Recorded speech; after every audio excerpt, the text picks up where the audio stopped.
Okay, let's talk about the next lesson and what we're going to do. Our standard is still the same. Understand the use of undefined terms, definitions, postulates, and theorems in logical arguments and proofs. What we're going to cover today is some more naming, as well as sketch intersections of lines and planes, and solve some real-life problems involving lines and planes. Our vocabulary is defined terms, line, segment, or just segment, endpoints, rays, opposite rays, and intersections.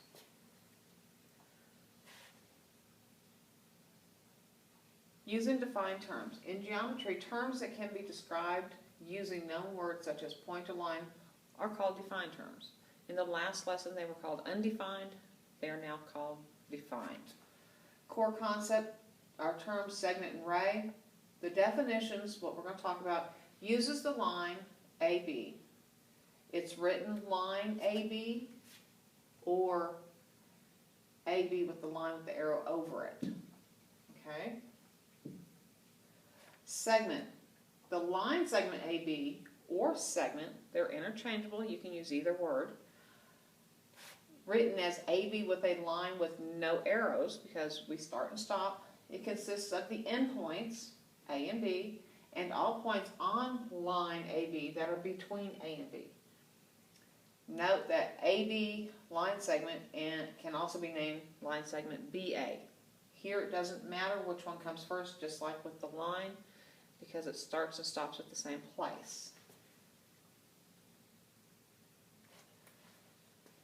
The ray AB, written as AB with a line over it with an arrow on one side, consists of the endpoint A, that means we start here, and all the points on the line AB that lie on the same side of A as B. So from A to B, let me get that back down. From A to B, and that continues on that direction. Please pay attention to how you write them. The endpoint where it starts is always first. The point it goes through is second.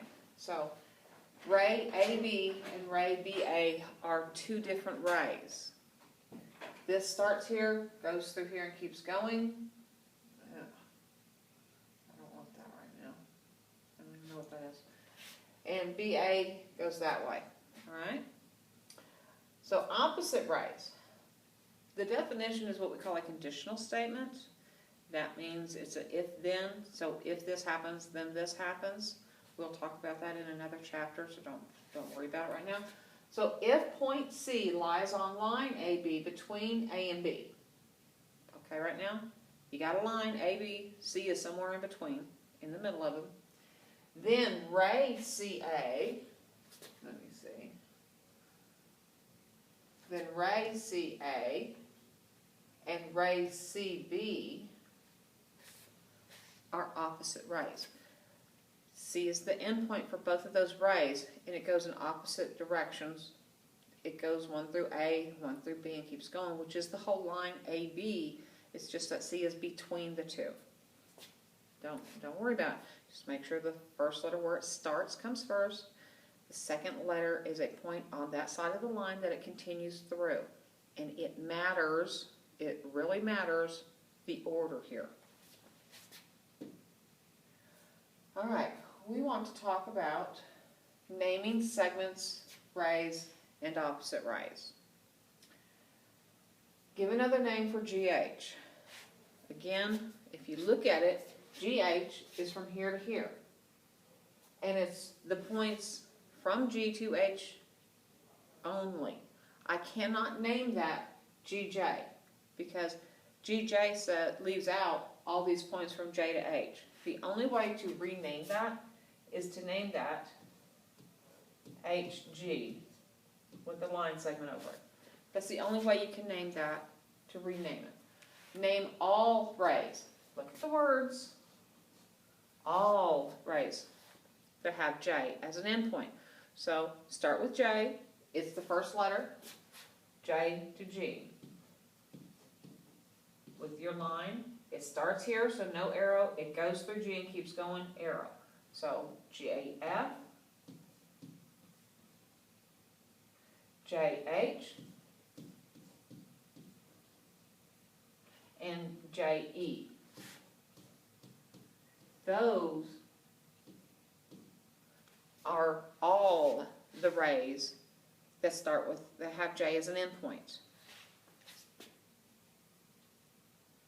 Okay.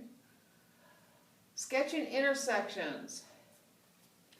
Two or more geometric figures intersect when they have one or more points in common. They have to share something to be an intersection. The intersection of the figures is the set of points the figures have in common, which is what that just said. Some examples of intersections are shown below. The intersections of two different lines is a point. Where M and N cross, that is their point of intersection. That's been named A. The intersection of two different planes, where the two planes intersect, is a line here. Okay? Remember, a plane is like the wall and the floor. So if you look where the wall meets the floor, that makes a line. Okay? Or where two walls meet, that makes that corner, what you call a corner, is a line.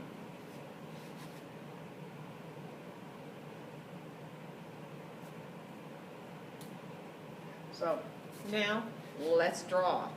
I'm not an artist. I'm not giving you credit on perfection. So let's do what we can do. Go through it. I'm very forgiving because I'm not an artist myself. We want to sketch a plane and a line that is in the plane. From the first lesson, it says a plane is represented by a square, something that looks like the floor. So just draw a floor. There's your plane. Please, it does not have to be fancy, just draw a square. I'm going to change color. A line that is in the plane. Here's my plane. I want a line that is in the plane. So there's my line in my plane. Yes, a line in a plane. Now, the next one, a plane and a line that does not intersect. So we're going to go back and we're going to draw a plane. Now, if you don't want to draw, there are always tools somewhere. I can do that. There's my plane. You have these tools in Word documents. You're inserting a shape. Okay, if you don't want to draw, you can do that. And then we want a plane that does not intersect the plane. So here's the lines. You will have the option for one with arrows on both sides. I'm going to use a green one. There you go. That line does not intersect that plane. It's not on it like it was in the last picture. Okay? That makes a difference. Sketch a plane and a line that intersects the plane at a point. Alright, so I like to draw. I know most of you don't, so we're just going to draw. Here's my plane. I want a line that intersects the plane at a point.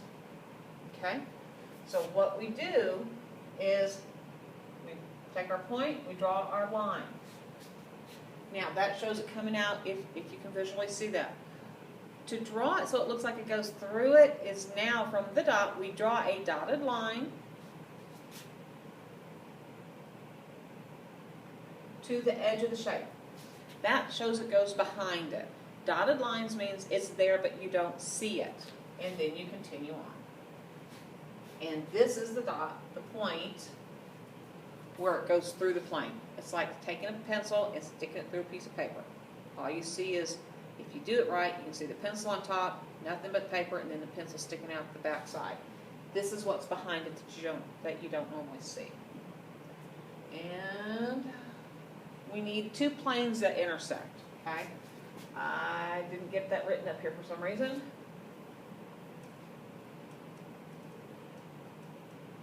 Two planes.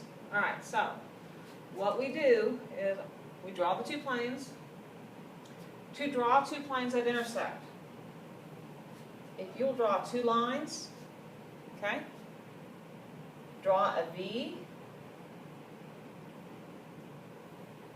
Down here, continue the line down. Continue it down. You may want to go out longer, just because I know what it's going to do. all right?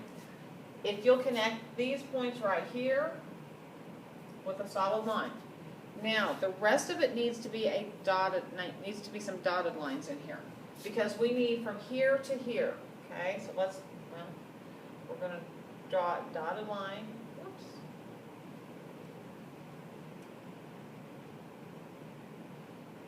No, that didn't do what I wanted, so let's erase that real quick. All right. Go back to what I want. Okay, so let's draw a dotted line, and then we're going to draw a solid line and solid line. Over here, we'll draw a dotted line. I don't know why that's so big right now, but it is, and solid line. Oops.